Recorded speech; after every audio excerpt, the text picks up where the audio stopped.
शुरू। माधव दास ने अपनी संगमरमर की नई कोठी बनवाई है। स्टॉप। उसके सामने बहुत सुहावना बगीचा भी लगवाया है। स्टॉप। उनको कला से बहुत प्रेम है। स्टॉप। धन की कमी नहीं है और कोई व्यसन छू नहीं गया है। स्टॉप। सुंदर अभिरुचि के आदमी है। स्टॉप।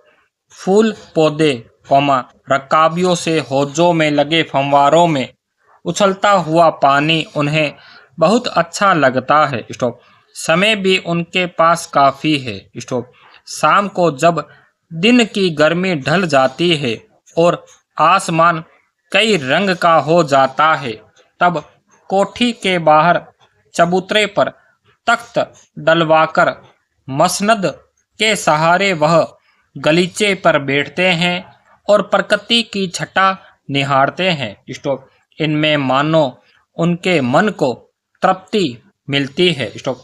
मित्र हुए तो उनसे विनोद चर्चा करते हैं, नहीं तो पास रखे हुए फरसी हुक्के की सटक को मुंह में दिए ख्याल ही ख्याल में संध्या को स्वप्न की भांति गुजार देते हैं। स्टॉप। आज कुछ कुछ बादल थे। स्टॉप। घंटा गहरी नदी थी। स्टॉप। धूप का प्रकाश उनमें से छन छन कर आ रहा था। स्टॉप। माधव दास मसनद के सहारे बैठे थे। स्टॉप। उन्हें जिंदगी में क्या स्वाद नहीं मिला है, पर जी भरकर भी कुछ खाली सा रहता है। उस दिन संध्या समय उनके देखते देखते सामने की गुलाब की डाली पर एक चिड़िया आन बैठी। स्टॉप। चिड़िया बहुत सुंदर थी। स्टॉप। उसकी गर्दन लाल थी और गुलाबी होते होते किनारों पर जरा जरा नीली पड़ गई थी। स्टॉप। पंख ऊपर से चमकदार स्याह थे। स्टॉप। उसका नन्हा सा सिर तो बहुत प्यारा लगता था और शरीर पर चित्र विचित्र चित्रकारी थी। स्टॉप। चिड़िया को मानो माधव दास की सत्ता का कुछ पता नहीं था और मानो तनिक देर का आराम भी उसे नहीं चाहिए था। स्टॉप। कभी पर हिलाती थी, कभी फुदकती थी। स्टॉप। वह खूब खुश मालूम होती थी। स्टॉप। अपनी नन्ही सी चोंच से प्यारी प्यारी आवाज निकाल रही थी। स्टॉप। माधव दास को वह चिड़िया बड़ी मनमानी लगी। स्टॉप। उसकी स्वच्छता बड़ी प्यारी जान पड़ती थी। स्टॉप। कुछ देर तक वह उस चिड़िया का इस डाल से उस डाल थिरकना देखते रहे। स्टॉप। इस समय वह अपना बहुत कुछ भूल गए। स्टॉप। उन्होंने उस चिड़िया से कहा, आओ, तुम बड़ी अच्छी आई। स्टॉप।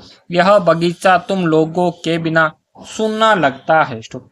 सुनो चिड़िया, तुम खुशी से यह समझो कि यह बगीचा मैंने तुम्हारे लिए ही बनवाया है। स्टॉप। तुम बेखटके यहाँ आया करो। स्टॉप। पेरा चिड़िया पहले तो असावधान रही। स्टॉप। फिर जानकर की बात उससे की जा रही है, वह एक का एक तो घबराई। स्टॉप। फिर संकोच को जीतकर बोली, मुझे मालूम नहीं था कि यह बगीचा आपका है। स्टॉप। मैं अभी चली जाती हूँ। स्टॉप। पल भर सांस लेने में मैं यहाँ टिक गई थी। स्टॉप। माधव दास ने कहा, हाँ, बगीचा तो मेरा है। स्टॉप। यह संगमरमर की कोठी भी मेरी है। स्टॉप। लेकिन इस सबको तुम अपना भी समझ सकती हो। स्टॉप। सब कुछ तुम्हारा है। स्टॉप। तुम कैसी बोली हो, कैसी प्यारी हो। जाओ, नहीं, बैठो। स्टॉप। मेरा मन तुमसे बहुत खुश होता है। स्टॉप। चिड़िया बहुत कुछ सकुचा गई। स्टॉप। उसे बोध हुआ कि यह उससे गलती तो नहीं हुई कि वह यहाँ बैठ गई है। स्टॉप। उसका थिरकना रुक गया। स्टॉप। भयभीत सी वह बोली, मैं थककर यहाँ बैठ गई थी। स्टॉप। मैं अभी चली जाऊंगी। बगीचा आपका है, मुझे माफ करे। स्टॉप। माधव दास ने कहा, मेरी भोली चिड़िया, तुम्हें देखकर मेरा चित्त प्रफुल्लित हुआ है। स्टॉप। मेरा महल भी सुनना है। स्टॉप। वहां कोई भी चहचहाता नहीं है। स्टॉप। तुम्हें देखकर मेरी रागनियों का जी बहलेगा।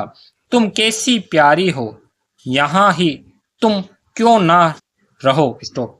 चिड़िया बोली, मैं माँ के पास जा रही हूँ।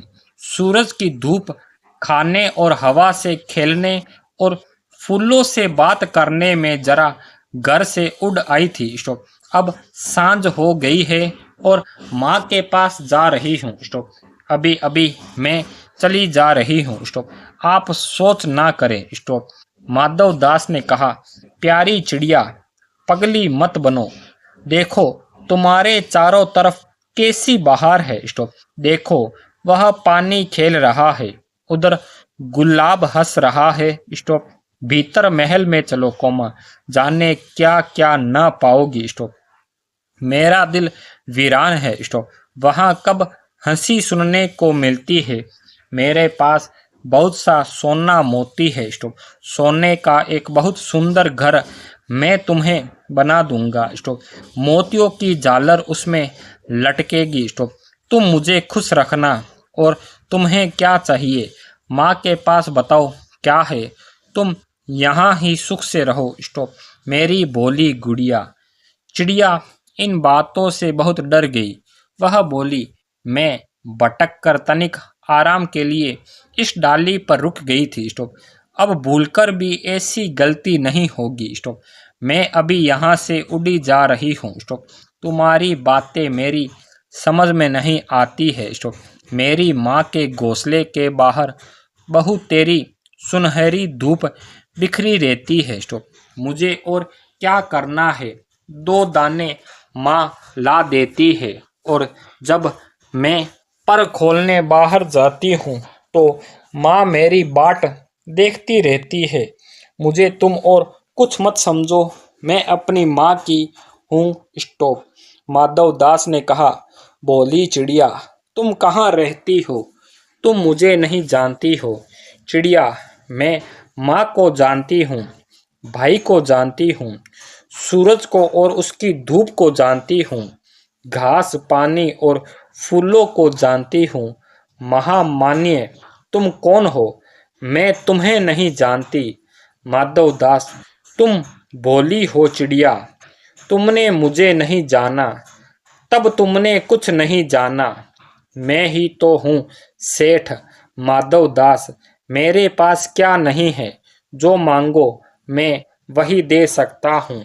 चिड़िया, पर मेरी तो छोटी सी जात है, आपके पास सब कुछ है, तब मुझे जाने दीजिए। माधव दास, चिड़िया, तू निरी अनजान है। मुझे खुश करेगी तो तुझे माला माल कर सकता हूँ। स्टॉप। चिड़िया, तुम सेठ हो, मैं नहीं जानती सेठ क्या होता है, पर सेठ कोई बड़ी बात होती होगी। मैं अनसमझ ठहरी। माँ मुझे बहुत प्यार करती है, वह मेरी राह देखती होगी। मैं माला माल होकर क्या होऊंगी, मैं नहीं जानती। माला माल किसे कहते हैं। क्या मुझे वह तुम्हारा माला माल होना चाहिए। सेठ, अरे चिड़िया, तुझे बुद्धि नहीं है। तू सोना नहीं जानती। सोना उसी की जगत को तृष्णा है। वह सोना मेरे पास ढेर का ढेर है। तेरा घर समूचा सोने का होगा। ऐसा पिंजरा बनवाऊंगा कि कहीं दुनिया में ना होगा। ऐसा कि तू देखती रह जाए। तू उसके भीतर थिरक फूद कर मुझे खुश करियो। तेरा भाग्य खुल जाएगा। तेरे पानी पीने की कटोरी भी सोने की होगी। चिड़िया, वह सोना क्या चीज होती है। सेठ, तू क्या जानेगी, तू चिड़िया है। सोने का मूल्य सीखने के लिए तुझे बहुत सीखना है। बस यह जान ले कि सेठ माधव दास तुझसे बात कर रहा है। जिससे मैं बात तक कर लेता हूँ उसकी किस्मत खुल जाती है। तू अभी जग का हाल नहीं जानती। मेरी कोठियों पर कोठियाँ है, बगीचों पर बगीचे हैं। Full stop.